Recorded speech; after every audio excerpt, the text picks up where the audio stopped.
Hello, everyone.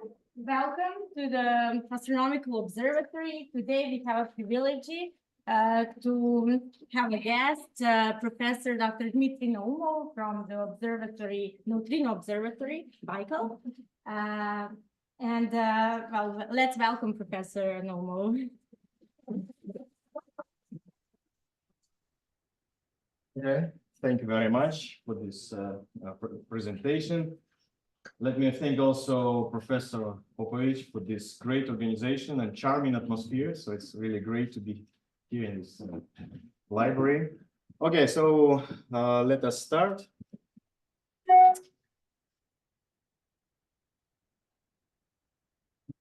Maybe just to click. Okay. Oh. Yes. Okay, so let me start from the following story. Every year in February and March, somewhere on the Lake Baikal,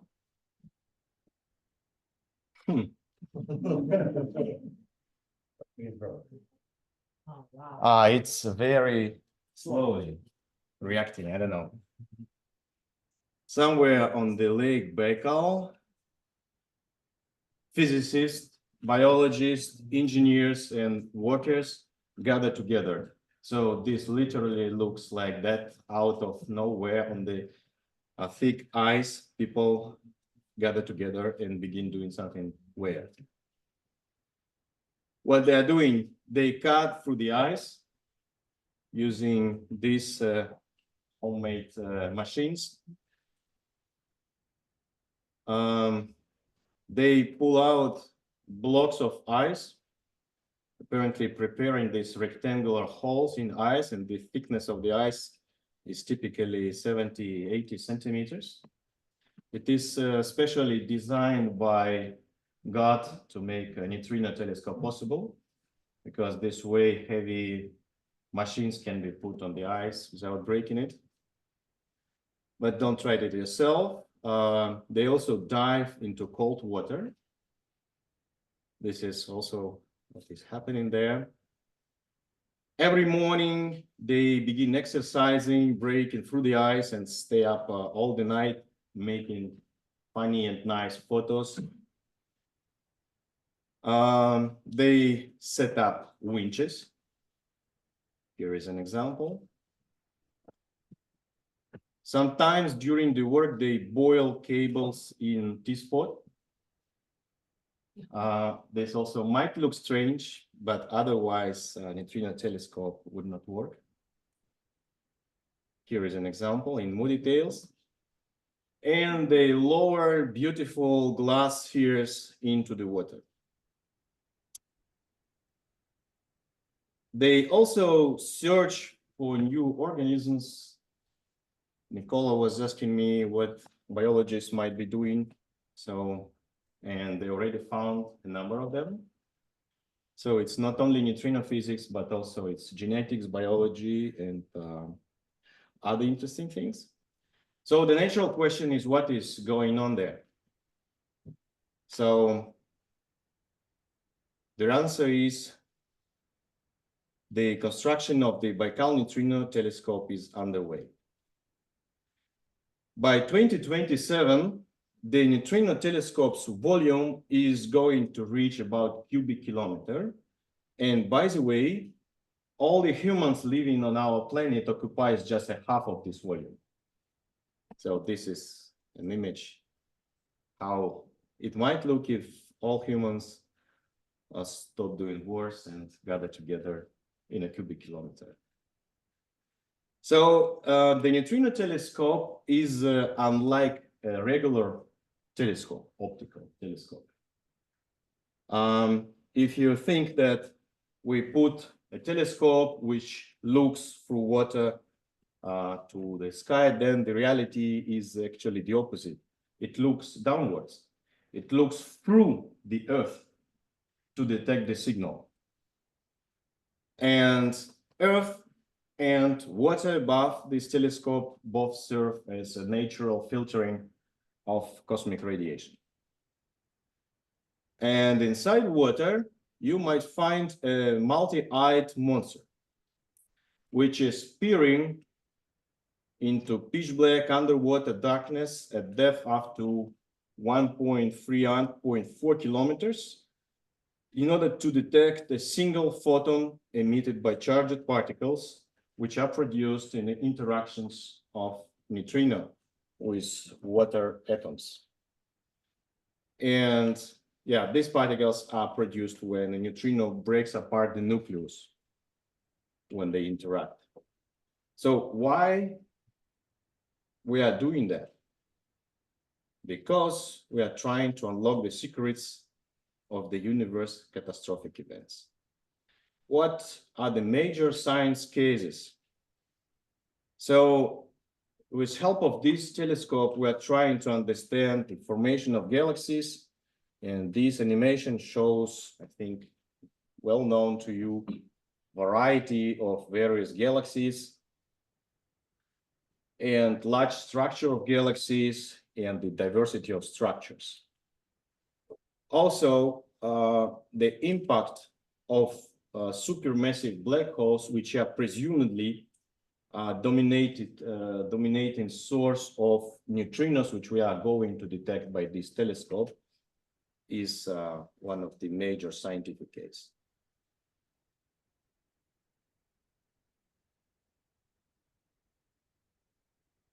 Yeah. So among possible catastrophic cosmic events which occurred in the universe in the past, we can mention active galactic nuclei, supernova explosions, starburst galaxies, tidal disruption events, and others. All of them produce a lot of energies, a lot of catastrophic things, and some of them might produce neutrinos of ultra high energies. So how we can detect this neutrino, or how we can detect these events with help of neutrinos, which are impartial witnesses of cosmic phenomena. In other words, they are weakly interacting particles, and that's why they leave the place where they are produced without any impact. And as a photographer, they bring this information to us on Earth. So neutrino arrival direction is just a pointer to its source. So here the animation shows like when an active galactic nuclei produces a jet, and this jet presumably produces a flux of neutrino emitted, then they might reach the Earth. Some of them stop their life in Baikal Lake. And just here on the south, we have our neutrino telescope installed. Okay, and neutrino nowadays is not the only possible way to provide a signal about these catastrophic events. Also, there are other means like detecting of photons, either in optical domain or in ultra high energies, protons and gravitational waves. And only two of these signals actually go straight away without being disturbed. These are neutrinos and gravitational waves. All others are deflected or absorbed or anyway change their direction, and therefore when they arrive to the Earth, they are reconstructed direction, like here shown by green, by cosmic rays, might point to a wrong source, not where they actually were born. So coming to the neutrino, focusing on neutrinos, there is nowadays a global neutrino network which connects various neutrino telescopes all over the globe. And a few of them shown here. So this is IceCube and IceCube next generation. So the animation says that it should start 2023. Apparently it's already not what happened. Okay, and then Antares, where Elena was working, and now it's been replaced by kind of freenet in Mediterranean. So Baikal-GVD, And also there is a project P1 in Canada and a number of Chinese projects which are also under discussion and tests right now. And they are very ambitious. They want to build much more than cubic kilometer. They are talking about 10 or even 30 kilometers. So nowadays, this is a really very actively developed field. And many countries and collaborations invest into these detectors. Right now, Baikal-GVD, and as you might see from this picture, only one detector is on the south and all others in the northern hemisphere, and Baikal-GVD is the largest among them right now. But there is certainly a pressure from Freenet, which is quickly growing too, and I think Chinese will be doing so.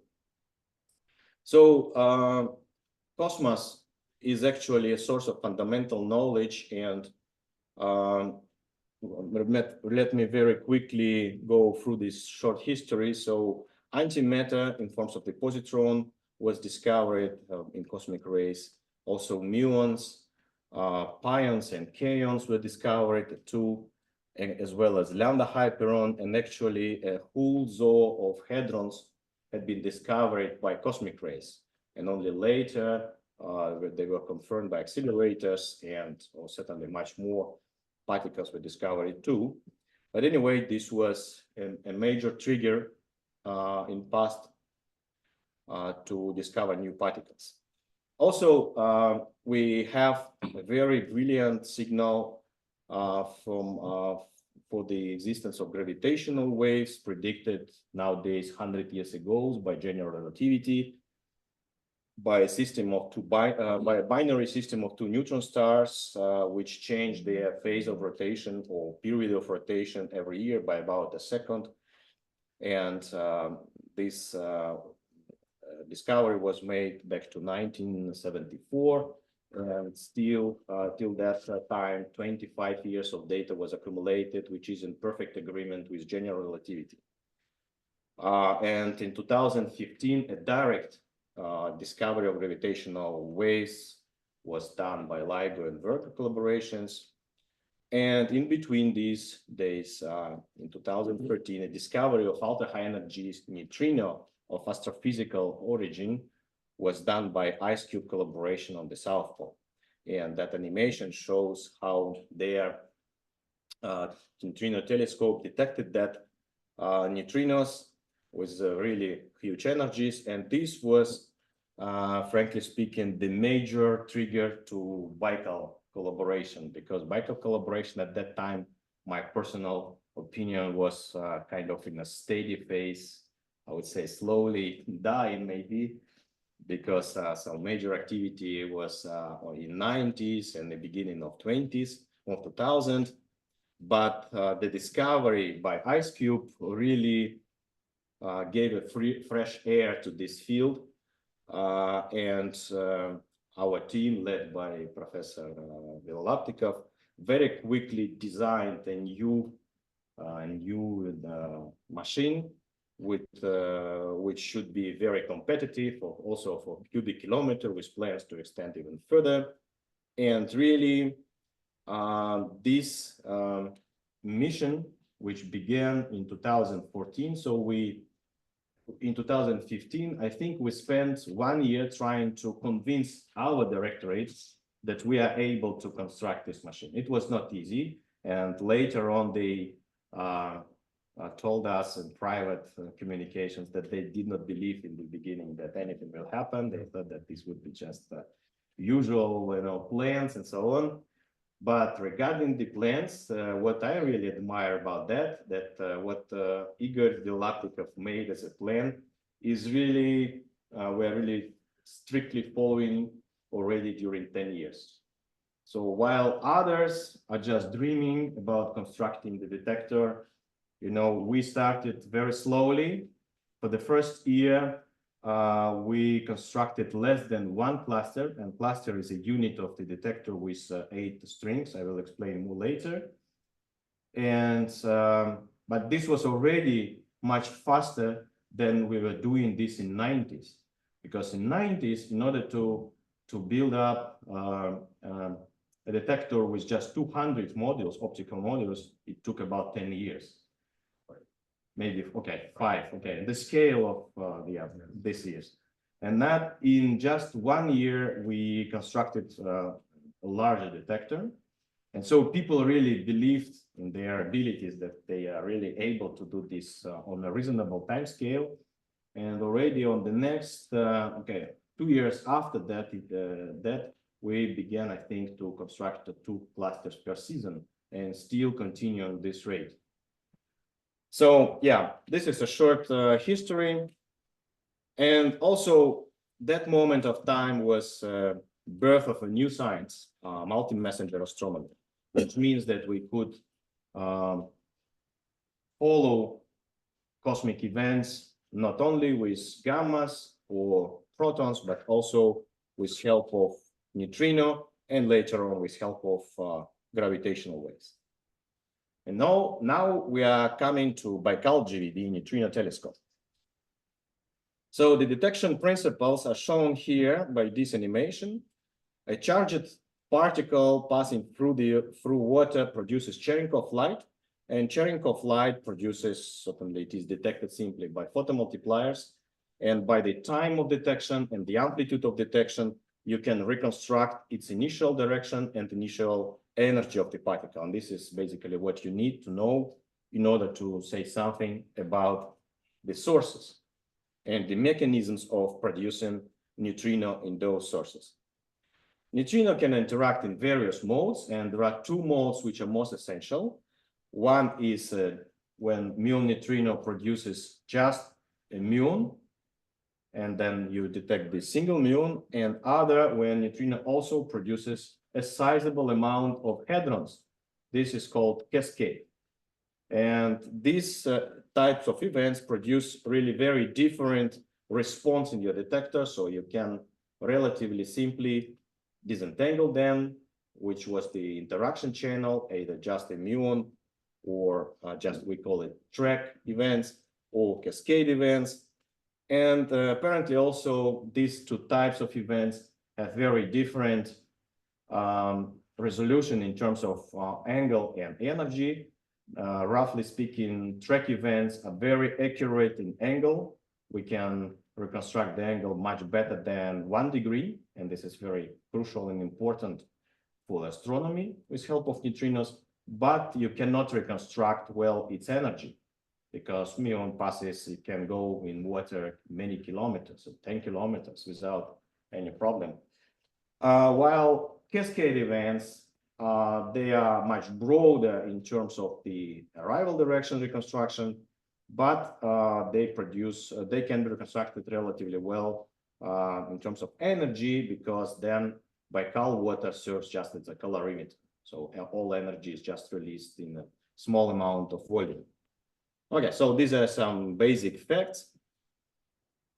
Yeah, you already seen this morning in talk of Bair Shaibonov how our main module looks like. But for those who, for the first time here, I'm showing it again. So this is the optical module, which basically consists of 2 glass hemispheres plus 1 photomultiplier inside, plus electronics, and a number of additional detectors, which are used for calibration and positioning of the optical module. And these 2 hemispheres are attached to each other. Air is taken out, so inside you have almost a vacuum. It's not a perfect vacuum, but you don't have it perfect. Then you glue it with a tape, and then atmospheric pressure just compresses that, and you cannot have any water leak inside. And once you put it in water with additional atmosphere of atmosphere pressure, then there is the leaks are really minimized. Then you place these optical modules on strings. You make out of these strings certain geometrical figures. We in particular make in cylinders. And this is basically what we call a cluster. So a cluster is a unit which is self-triggered, and it has own power, own data stream, and so it is used already as a detection unit. Then we have to make a deployment of all this stuff. You already have seen some footage in the very beginning. So usually a large area is covered on ice by these winches, a lot of boxes with optical modules, and a crew is about 50, 60 people working every day. Yeah, without, I think, without also weekends. Every day installing this detector. This is because while nature was kind enough for us to make ice thickness about 80 centimeters, this does not last for too long. Only 2 months per year, this situation is realized, and then ice began melting. So in the beginning of April, we are really living, you know, like a firing ice. So we're already taking out the equipment while ice is melting, and being there already becomes too dangerous. So you either install the detector or you fail. So yeah. But anyway, installation is really fun. Well, it's a hard job, but it's really fun. And every year we have several visits from high position personnel, like directors of various institute or whatever. So they come to us and cut the ice, or, you know, put something, make a lot of video and footage, and then come back to their institutes with great movies showing how they helped the neutrino telescope to progress further. Okay, and so yeah, people are doing these installations. What is the current status of the detector 2024? Right now, we have successfully installed 14 clusters, which is worth to 4,100 of optical modules. So this is already a very large installation, which say geometrically, or near to be geometrically, is equivalent to about 0.6 cubic kilometers. So this is already the largest detector on the northern hemisphere, is of similar size as IceCube. IceCube formally is 1 cubic kilometer, but actually they have a veto region which actually almost rejects half of the detector. Right. So also the production and the technological base of Baikal projects ensures the safe deployment of 2 clusters annually. We have full shore infrastructure like control center, various laboratories, workshop, deployment tools, living quarters, so people should live somewhere, including various machines. And right now also GVD, this is gigaton volume detector, is a testing ground for future generation telescopes. I think you remember I mentioned the Chinese are dreaming about 10 or 30 kilometers, and one of their possible locations is Baikal, and so Baikal is also served right now as a place for testing their equipment and this approach. Okay, and on the right figure, you can see a sketch of the telescope. So you have these circles on the surface, which, okay, do not exist. They are on this drawing, but they are just used as a labeling for the clusters. So each has a whole number. And inside, you have 1.4 kilometers long strings equipped by optical modules. And for the comparison, we also like to add Ostankina tower station. Baikal-GVD collaboration is actually of quite modest size. We have about 65 members only. And this is one of the reasons why we are here. and why you should not be shy joining us. Whatever you do will be of great importance for us. Currently, we have 4 countries. So certainly majority of people are from Russia, and 11 scientific organizations participate in this collaboration. And by the way, this experiment, this telescope, is one of the flagship experiment of Joint Institute for Nuclear Research, which is a very high figure of merit for us because there are not that many flagship experiments. So this is an example of a simulation software which we are developing. So this particular simulation shows how a muon goes through our cluster, through several clusters to be exact, and also leaving the signal. So the colors means that red photons, they are later in time produced, and bluish just on the very, very tip of this cone are the fresh, just newly produced photons. Okay, and the size of these bulbs, this is the number of, is proportional to the number of photoelectrons detected by optical modules. Okay.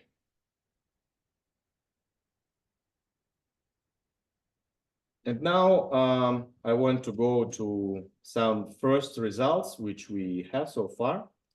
So one of the major results is the confirmation of IceCube breakthrough result. So when IceCube back to 2013 discovered the existence of astrophysical neutrinos, and only 10 years later, Baikal-GVD was the first experiment which actually confirmed this result from experimental point of view. And so we detected 16 downgoing events and 11 upgoing events with correspondingly 8 and 3 events of the background with energies above certain threshold. And by the way, these energies are order of magnitude larger than energies accessible at Large Hadron Collider at CERN. And so this result confirms the existence of astrophysical neutrino with statistical significance exceeding 3 standard deviations. And also we measured the flux of these astrophysical neutrinos. It is usually parameterized by 2 numbers, the normalization on the vertical scale and its slope at the energy, at the power of the energy, gamma astro on the horizontal scale. And okay, these contours show allowed regions. So basically we can see that Baikal-GVD and is in agreement with the shape and absolute magnitude of the spectrum as measured by IceCube collaboration. Yeah, and what I already mentioned, this is first non-IceCube evidence for diffuse astrophysical neutrinos. And right now, we significantly increased the number of events and improved the analysis. And now a first update exceeding 5 standard deviations is coming, is underway. Right now, we are discussing the paper which is prepared. One of the interesting results, it's not that statistically significant, but anyway, it's an interesting, in my opinion, indication. We discussed this morning various sources, possible sources for neutrino, for ultra high energies. And one of the sources was identified by IceCube in 2017 as a blazar, TXS 0506 plus 056, which is a blazar 5 billion light years away from us. By the way, this means that when neutrino was emitted by this blazar, Earth literally did not exist.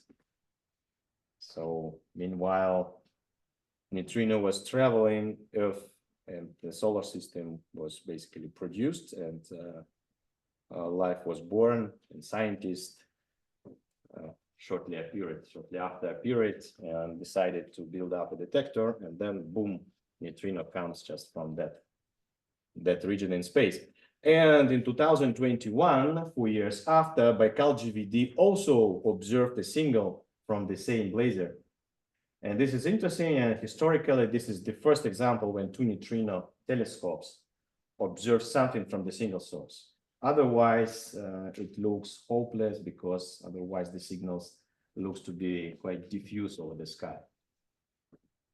But moreover, in Caucasus of Russia, we have another interesting detector, which is not at all neutrino telescope, not even gamma telescope. This is radio telescope, which detects radio waves of 10 or 15 meters long, so very low energies. In this regard, this telescope is called Ratan 600, and Ratan 600 also detected a radio flash from the same direction in the same year when Baikal detected its telescope. Actually, the story was just the opposite. They first detected that, and then called to our guys and said, "Don't you see anything from that direction?" And so our collaboration rushed to analyze the data and really found an event from that direction. So, and interestingly, that this was predicted by a Russian theorist, this company of 4 people, in just 1 year before. So they developed a model based, and then they tested this model on existing data from IceCube, where they advocate a point of view that these ultra-high energy events, which are happening in relativistic jets and so on, producing these ultra-high energy neutrinos, end up also by an increased activity in the radio region. And this was confirmed just 1 year later. An update of the flux of astrophysical neutrino was also done based on the data collected between 2022 and 2023 using 10 clusters. And you can see here, so the brown histogram shows what we call a background neutrinos. So 20, 30 years ago, these neutrinos was the signal for other scientists when these neutrinos were not known, but now they are atmospheric neutrinos. For us, they are background, irreducible background, but luckily the energy spectrum is cut off relatively quickly. And astrophysical neutrinos shown here by yellow histogram apparently deviates from this atmospheric neutrino spectrum. And the results of comparison, these two histograms can be formulated as significance of 4.3 standard deviations indicated in favor of astrophysical neutrino existence. When you look the sky of the universe with high energy cascades, which this neutrino produce, and if you remember, these are not the best candidates in terms of angular resolution. So basically, cascades has angular resolution of the level of 3 to 5 degrees, or even worse. So this is certainly, say, an order of magnitude worse than track events. But track events, okay, they are in the pocket, but still on the analysis stage. And you can see how these events which are detected, so roughly 3 dozens of events which we detected so far, how they are distributed in over the sky. And you can see also here a line, which is the galactic plane. And you can see here an intriguing triplet of events just on the very top, which lie just in this galactic plane. And you can have a more careful look on that. So here on the left, you see a line which shows just a part of the galactic plane, and these 3 events which seem to be indicating that some neutrinos are produced by the galactic plane. And this is actually very interesting and unexpected, I would say, result, because initially everyone was thinking that these are active galactic nuclei which produce neutrino, which still might be the case. But if neutrinos are produced by our galactic center, we have very inactive galactic galactic nucleus, then maybe some other mechanism is at work.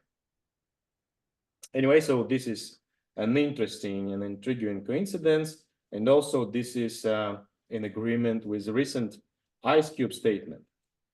So there are also much more results, but since I am limited in time, I'm going to come to my conclusions. So currently, Baikal-GVD is the largest neutrino telescope in the Northern Hemisphere, with 0.6 cubic kilometers of instrumented volume, featuring 96 strings with 41 hundredths of optical modules. So it is successfully validated through the observation of atmospheric neutrino flux and atmospheric muons, and a set of high energy cascade events is selected, which confirmed the existence of diffuse astrophysical neutrinos, which was recently discovered, 10 years ago, was discovered by IceCube. Also, I did not mention in details, but we are developing alert system. And so what Luca also suggested, as a follow-up observations in non-optical region, I think this can be also implemented by our collaboration. And regarding the future plans, we plan to finish cubic kilometer with about 6,000 of optical modules by 2028, so in 4 years from now. And right now we are in the very interesting stage to expand even further by an order of magnitude. So we're already thinking about a detector which is 10 times larger than this, which requires from us to rethink actually all elements of this installation. We need actually everything should be rethought, including sources of energy for the site, for the detector, the length, and also equipment, electronics, and so on, so forth. And so I think that in this regard, this is really very right moment in time for newcomers to join. So first one can, be part of already existing and the largest neutrino telescope in the Northern Hemisphere. And then after a few years, gaining the experience, you could be contributing to maybe the largest ever neutrino telescope. Right now, we are expecting about 10 to 15 events per year with this current volume, and this should be certainly increasing every year because the detector is growing up. So here I summarize a list of various activities, and this morning we had a very nice discussion, and I already mentioned that it is apparent to me and to my colleagues that we are really talking on the same language, and all your experience can be really directly plugged in and increase our ability to make a good science. So I grouped them. This is a very short list. We are going to prepare a very detailed list, which we are going to distribute with you and other colleagues in Belgrade. And then you can assign a topic which are of interest to you in particular. And we will try with Luca and other directors to put this into joint document, which is under preparation between JINR and Serbia regarding our collaboration. I think all that is very much feasible, and this is the right place. So I would like to acknowledge my colleagues for helping me with these slides. So this is Igor, Grisha Safronov, whom you don't know probably yet, Dima Zaborov, Sergey Zavyalov, Bair, sorry, I didn't put your name, sorry, and plus other Baikalists, right. And the very, very last slide is this. I want to emphasize that Baikal-GVD is not only interesting from scientific point of view, that probably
no, it does not look. Yeah, oh, sorry. This was a moment in time when, when the activity was increased. It was just increased. Yes, so on the horizontal line, you see time. Right. So it was pretty quiet for a long time, and then all of a sudden it increased. Okay, and you actually have coincidence in time as well.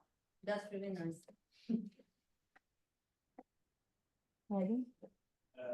How do you filter out solar neutrinos? Is there something like, how strong this signal is compared to the solar neutrinos? Well, if you compare this in terms of fluxes, then astrophysical neutrinos is very, very weak fluxes because they come from very, very far away. But solar neutrinos are very, very low energies. So they are mega electron volt or 10 mega electron volt at most. And what we are observing here, yeah, I didn't mention that, this is a billion times more energetic than solar neutrinos. So they simply don't produce any observable signal.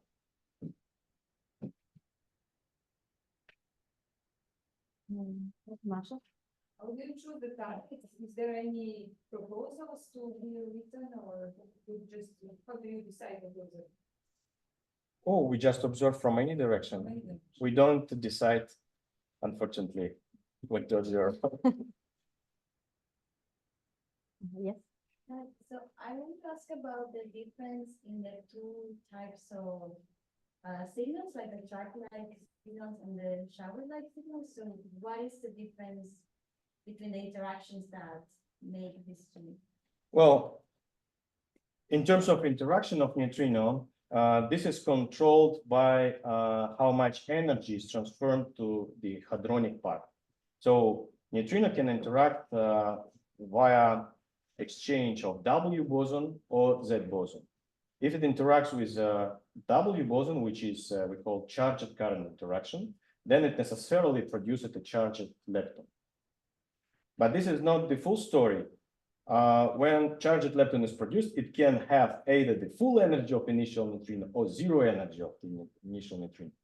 If it produces, say, produced with the full energy, then simply you don't have any energy for hadrons, which are always produced, and therefore you don't see these hadrons or don't see any detectable signal from them. So, and to be more technical, this is so-called deep inelastic interaction. And what controls this behavior is so-called the Bjorken-Y variable, which is just the ratio of energy transferred to a muon. When it is 1, all energy goes to muon. When it's 0, all energy goes to hadrons. There's like a probability? Yes, this is just a probabilistic process. So the cross-section depends on this Bjorken-Y variable. At low energies, roughly speaking, the dependence is flat, so any fraction can be produced. When we talk about high energies, as we have in Baikal-GVD, then this dependence strongly distorted towards very low very low Y.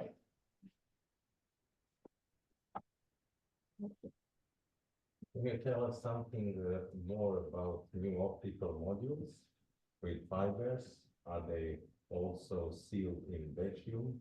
What is the sensor in the end? Is it photomultiplier tube again or some quantum detector? Okay, let me give you kind of a superficial answer. It's specifically leaving the opportunity to eager to this to respond in more details, since this is one of his major jobs, but on a very simplistic level.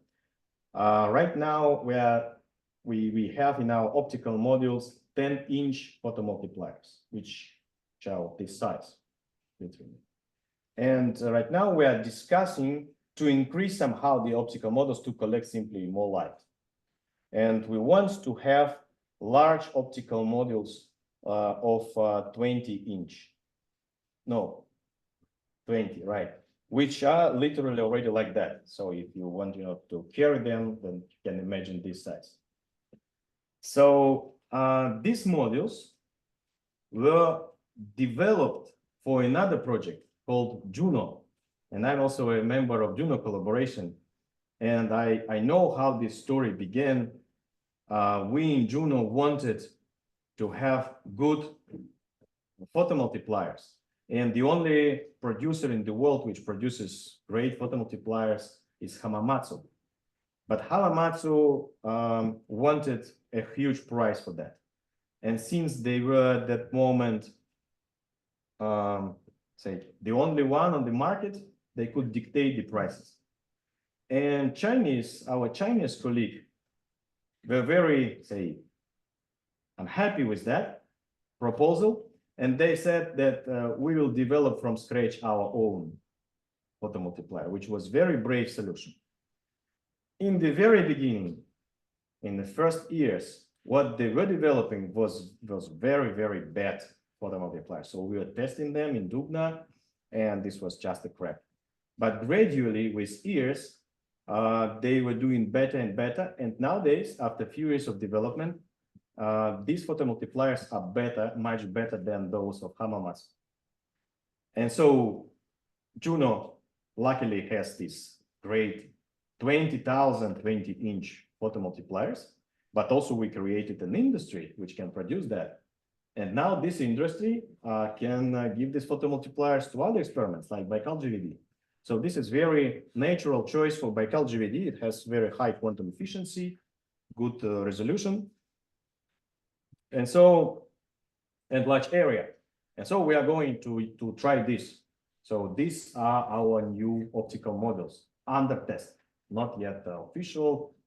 Everything is under test, because when you put anything underwater, then everything you are used to be here on Earth, everything actually changes. Where everything you try in the laboratory, it works.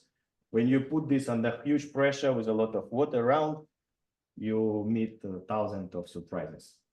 So everything should be tested many times. Pardon? I'm just curious, what is the lifespan of these optical modules? How long they can be in water? Do you need to inflate them from time to time? We quantified this question by failure rate, because as anything in physics, you don't have any absolute statement. Everything is approximate to a certain degree, right? This is why we're talking about statistical significance. So for our case, I might be wrong, but you might correct me. I think we're talking about the level of 2% or something like that for the optical model's failure rate. Yeah, but it's no problem of sensitivity, it's technical problem. Of water leakage, mostly. Water leakage, something Yeah. like that, yeah. Concerning efficiency, nothing changes since first cluster. Yeah. So it's There's 20. So photomultipliers themselves, these are very good devices. They, how say, the trail from experiment to experiment. So one experiment uses them for 20 years, then experiment is over, and then they simply supply these photomultipliers to a new experiment and they serve there. So these are really very secure devices. As Igor mentioned, the largest problem is how to protect these devices from water leakage or from other stuff already related to modern stuff like electronics and other things. So they are weak points usually. Luca? You have more than 4,000 optical models, and can you control the quality of the models underwater? Each of them, do you have some system to control it? It's first. And second is, if you find that there's something wrong with some models, would you replace it? Is it complicated? Because if I understand it is something like string, Yeah. Let me start from the second. If we can replace them. Yes, every year we are replacing them. And sometimes this is quite painful. So one module can be broken, getting out of work, being close to the bottom. And then you have to pull out all the string to replace the single one. So this is a job of Professor Delaptica to find the optimal and When you to do that? I mean, to define the strategy, how to organize works on the ice. So in order to be efficient, because all the crew can work for during 4 days in order to disassemble, repair, and assemble back. So this is time, and we are just limited to 2 months. But every year we are repairing some of these models. We're trying to keep the detector alive in full mode, so not leaving dead optical models. So regarding the control system, we do not have a dedicated external control system like submarine or something looking on them, but they are self-telling you. So you just watch for the signal in terms of number of photoelectrons as function of time, and if you see that the same photomultiplier say gradually decreases in terms of the number of photoelectrons, that probably something is happening with time with that. But as I said, in the very first time, the most often case which happens is that it is stable and then suddenly do not work. Any other question? Yeah. I have only one more question. You can ask any question, any number. Say that. I'm here up to Friday, so. Okay, great. When you say that ice cube were discovered first and then Baikal, since Amanda and Antares also saw neutrinos, you probably mean above certain energy, right? I mean astrophysical. Yes, and which energy then you mean exactly? No, I mean, well, we can say this energy is larger than 100 TeV, something like that. But we are talking certainly about astrophysical neutrinos. What Amanda and early Baikal have detected, these were atmospheric neutrinos. Masha? Will the data be published? Yes, this question was already asked this morning. I don't know. Can you distinguish between the flavors of neutrinos, the tau, muon? Yeah. So the general idea how we can distinguish between flavors is in the topology of energy release. So tau neutrinos presumably can give this double bang signature, which is very hard to detect, but IceCube proved that this is feasible. Electron neutrinos almost not always actually produces showers, only showers. And muon neutrinos produces charge attack. Therefore, muon neutrinos are easiest to say that they are muon neutrinos. Regarding electron neutrinos, this can be still muon neutrinos with a shower. And tau also has this distinctive feature. So not every flavor can be easily distinguished, but to some extent. But by the way, I can tell you fairly right now, there is no activity in our collaboration regarding, as far as I know, flavor identification. So if you want to join us, this is just an empty territory. Just put your plug and make the analysis. On this plot, you detected one event. Right. But for instance, there are other also on the radio or optical, I don't know what it is. Can you detect anything on the other events? Well, these are neutrino telescopes, IceCube and GVD. And this is observation of the red is optical, yes. And so neutrino telescope detected only 2 signals.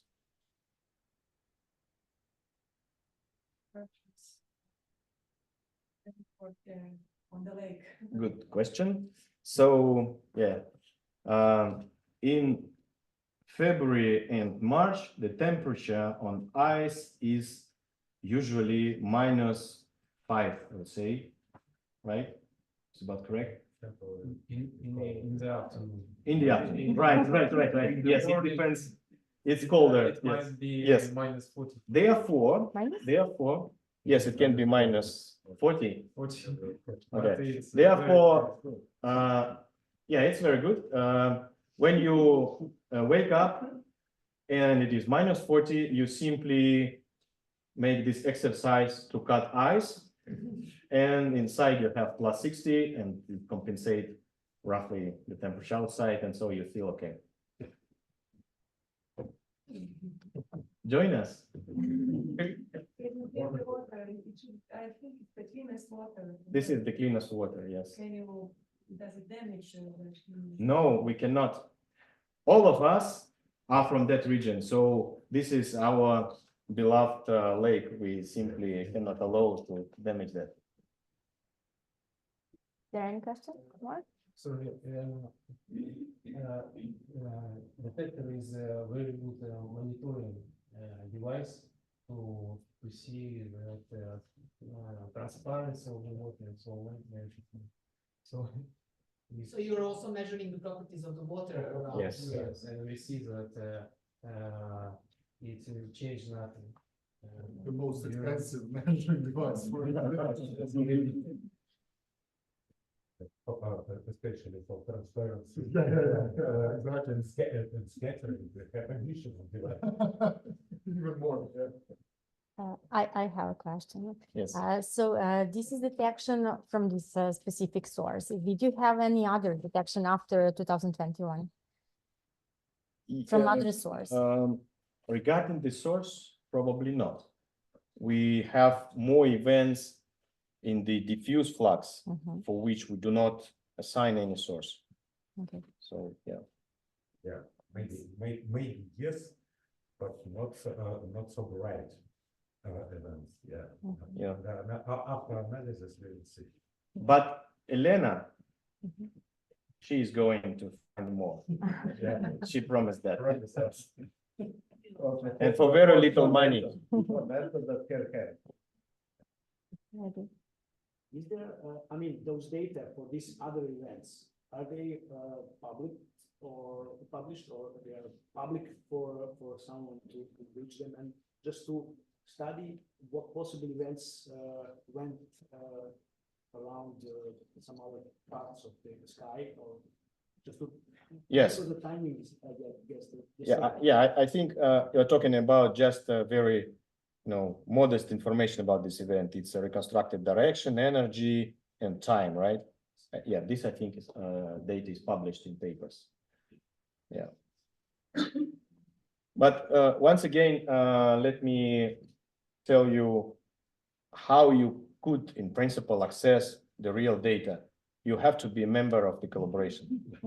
And this is not something really very difficult. So right now, there is an agreement between Serbia and JINR. Serbia already is an associated member of JINR. So if we together build up a good scientific program, I think this would be a very strong support to become the full member. But this is not even necessary to become a member of the collaboration. This can be organized by bilateral agreement between our institutes. So in this regard, this is a relatively simple route. We will see in the future.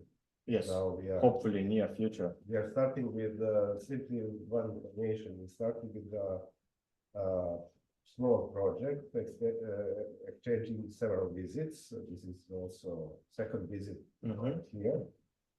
Then we will discuss also. We discussed yesterday at the Faculty of Mechanical Engineering, giving several lectures, also with the Mathematical Faculty, and tomorrow we will also be in University of Niš to discuss it. So if we have enough, we have to say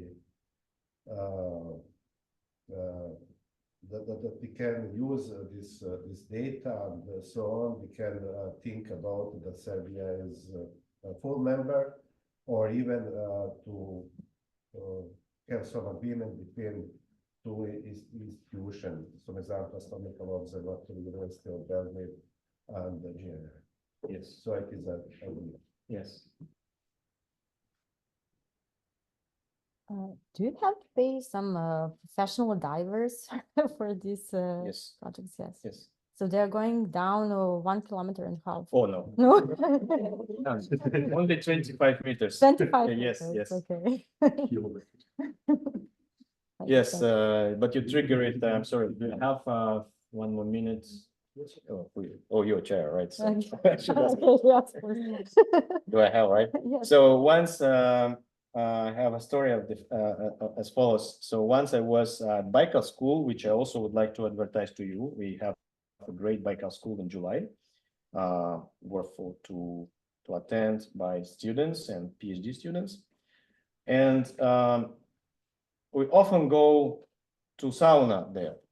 And once I saw a pair of man and woman. They made a very long journey of 18 kilometers from Listvianka to our place where we have this school. So they were apparently, dirty very much. And so they asked me where is their house. So I accompanied them to the house. And then they wanted to join us to sauna, apparently. And during, beer drinking and so on, that guy was asking me what I'm doing and so on. I said, oh, I'm working in Baikal Neutrino telescope. I have very low position there. I'm training a bear which dives in Baikal and follows divers, which cleans the optical models at depth of 1 kilometer. And he believed that. But you should not. Only 25 meters. This is allowed. Okay, thanks. Okay, thank you very much.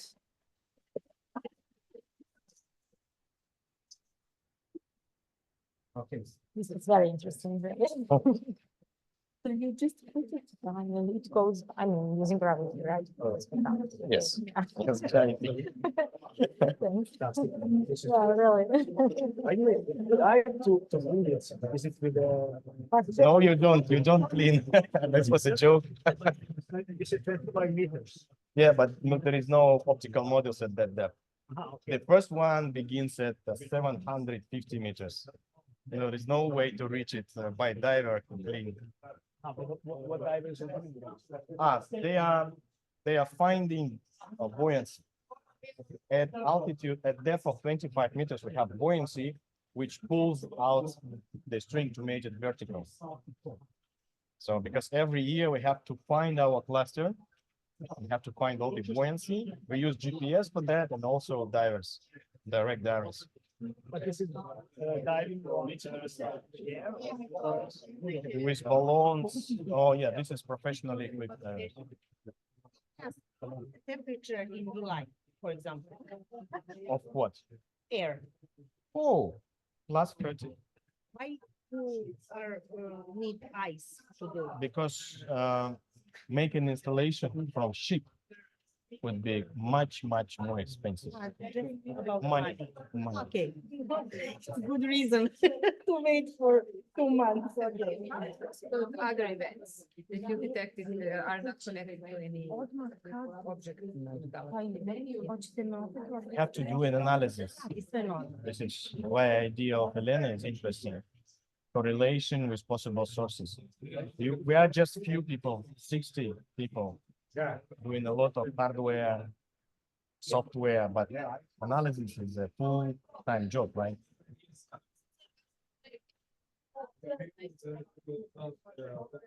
Perhaps you can do some retrospective analysis. Right, this is possible, yes. Yes, I think this is what Elena is going to do. If you want to join, I think this is very good. Every burst out there, you can find it in optical or radio, and then try to see what happened in a neutrino. Yeah.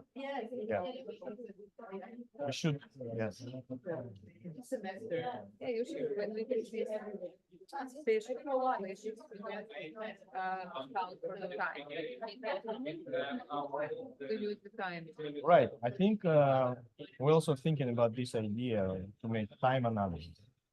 It should increase the sensitivity. Right now, this is kind of time integrated, which already, collects a lot of background. So specific windows of time should be much more efficient.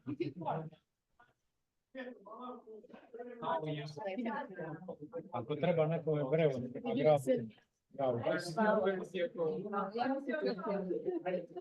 can unplug your computer. And then turn off.